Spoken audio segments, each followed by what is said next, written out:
آج کی نشست میں جو پہلا سوال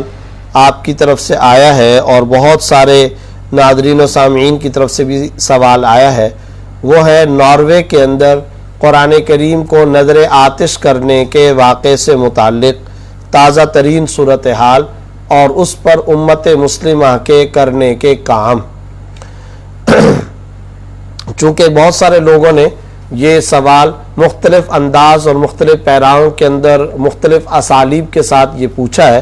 تو میں ان سب سوالوں کا ایک مشترکہ جواب آپ کی خدمت میں پیش کیے دیتا ہوں۔ سب سے پہلی بات تو یہ ہے کہ کچھ عرصے کے بعد مغرب کی طرف سے ہمارے ایمانوں کا ٹیسٹ کیس لیا جاتا ہے، اور وہ کچھ عرصے کے بعد یہ جاننا چاہتے ہیں کہ امت مسلمہ کی بحیثیت مجموعی اس وقت غیرت، حمیت، عقائد اور نظریات پر کمپرومائز نہ کرنے کی جو پوزیشن ہے وہ کس نہج پر پہنچ چکی ہے، اور کیا مادہ پرستی، اشیاء اور پیسے کی دوڑ اور دنیا داری کے اندر وہ اس حد تک پہنچ چکے جو ہمارے نزدیک مطلوب و مقصود ہے، یا یہ اب بھی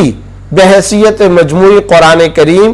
آسمانی کتب، حضرات انبیاء کرام، بالخصوص محمد الرسول اللہ صلی اللہ علیہ وسلم کے ناموس کے تحفظ کے سلسلے میں وہ نزاکت اور وہ حساسیت رکھتے ہیں یا نہیں؟ یہ ٹیسٹ کیس کچھ وقت کے بعد باقاعدہ پوری پلاننگ کے ساتھ، پوری منصوبہ بندی کے ساتھ مسلمانوں کا لیا جاتا ہے۔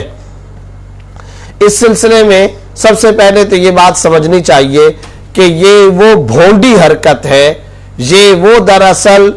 مسلمانوں کے لیے نہیں، پوری انسانیت کے لیے باعث ننگ و شرم اور پوری انسانیت کش اور پوری انسانیت کے خلاف ایسی مذموم، غلیظ ترین اور بدترین حرکت ہے کہ اس کی جتنی مذمت کی جائے وہ کم ہے۔ اس کی برائی اور مذمت کو بیان کرنے کے لیے الفاظ کافی نہیں ہے۔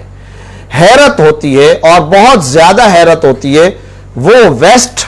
وہ مغرب جو اپنے سماج اور اپنی سوسائٹی کے اندر صرف اس بات کو بھی جرم قرار دیتا ہے کہ فلانے آدمی نے فلانے کو گھور کے کیوں دیکھ لیا، یا فلانے آدمی کی فلاں بات سے اس کو ذہنی طور پر اذیت کا سامنا کرنا پڑا ہے، یا اس طرح گاڑی چلانے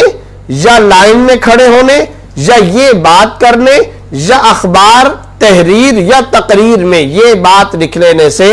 فلاں کی حد کے عزت ہو گئی ہے، یا فلاں کو ذہنی طور پر ٹارچر کیا گیا ہے، اور ان باتوں پر ذہنی ٹینشن اور ذہنی دباؤ پر باقاعدہ ہرجانے کے دعوے کیے جاتے ہیں، اور وہاں کی کورٹس، وہاں کی عدالتوں کے اندر باقاعدہ اسی بات کو بنیاد بنا کر کیس لڑے جاتے ہیں، اور کورٹس کے اندر لمبے چوڑے بہت بڑی بھاری رقومات کے دعوے دائر کیے جاتے ہیں۔ کیوں؟ صرف اس لیے کہ فلانے نے اس کو ذہنی دباؤ کا شکار کر دیا ہے اور نفسیاتی طور پر اسے پریشانی کا سامنا کرنا پڑا ہے۔ سوال یہ پیدا ہوتا ہے کہ معمولی باتوں پر، اور صرف اس جیسی بات پر کہ فلانے نے فلانے کو گھور کر کے کیوں دیکھ لیا، اس کے اوپر ہرجانے کے دعوے اور اس کے اوپر قوانین، اس کے اوپر کورٹ کچہریاں اور عدالتوں کے دروازے کھٹکھٹائے جانے کا راستہ بتانے والا مغرب، کیا وہ یہ بات نہیں سمجھ سکتا کہ رسول اللہ صلی اللہ علیہ وسلم یا قرآن کریم جو ان کی مذہبی کتاب ہے، اس کی ادنا درجے کی گستاخی یا توہین پر اور اس کی اہانت پر کروڑوں مسلمانوں کی دل آزاری ہوتی ہے، اور ان کے سینے کٹ جاتے ہیں، ان کے کلیجے منہ کو آ جاتے ہیں، وہ تنہائیوں میں بستر پر آنسو بہاتے ہیں، وہ روتے ہیں اور بچے کی طرح بلبلاتے ہیں، اور وہ اپنے جذبات پر اس معاملے میں کنٹرول نہیں رکھ سکتے۔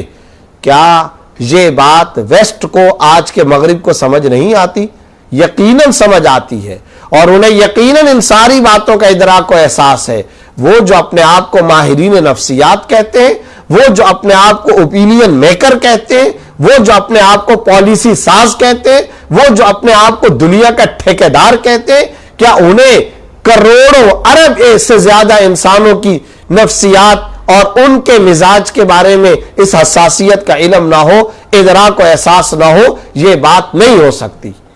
جب یہ بات نہیں ہو سکتی تو پھر سوال یہ پیدا ہوتا ہے کہ کیوں ان کی جانب سے بار بار یہ حرکت کی جاتی ہے؟ ڈنمارک، ناروے، امریکہ، ٹیری جونز، سلمان رشدی، ڈنمارکی کارٹونسٹ، آئے دن اس طرح کے کردار وہاں کیوں پنپتے رہتے ہیں، کیوں جنم لیتے ہیں، اور مغرب کی ناک کی سیدھ میں ان کے زیر نگرانی یہ حرکتیں کیوں ہوتی ہیں؟ اس کی وجہ سوائے اس کے کچھ نہیں ہے، یہ ریلیجس وار ہے، اور یہ دراصل اسلام دشمنی ہے، یہ مسلمانوں کے خاتمے کی تحریک ہے، یہ اسلام کو مٹانے کی سازش اور کوشش ہے۔ اس کے علاوہ اسے کوئی نام نہیں دیا جا سکتا۔ آج ہمارے کچھ سو کال دانشور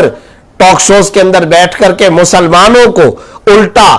مورد الزام ٹھہرانے کی کوشش کرتے ہیں۔ یہ لوگ بہت زیادہ جذباتی ہیں، یہ لوگ بہت زیادہ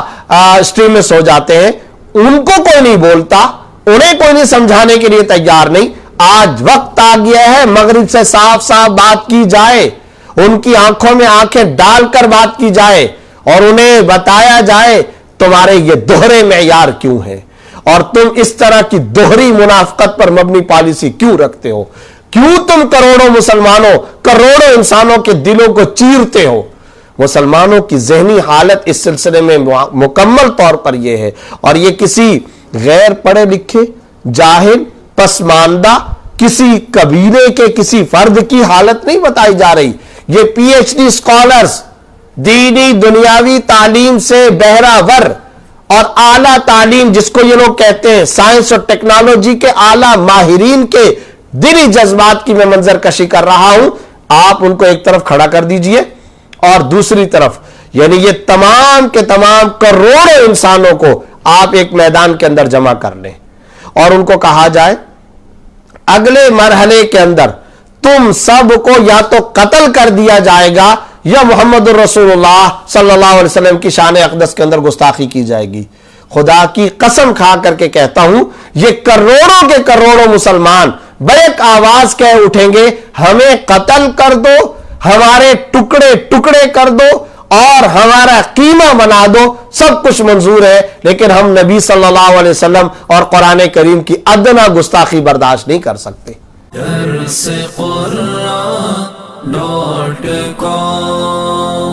www.darsequran.com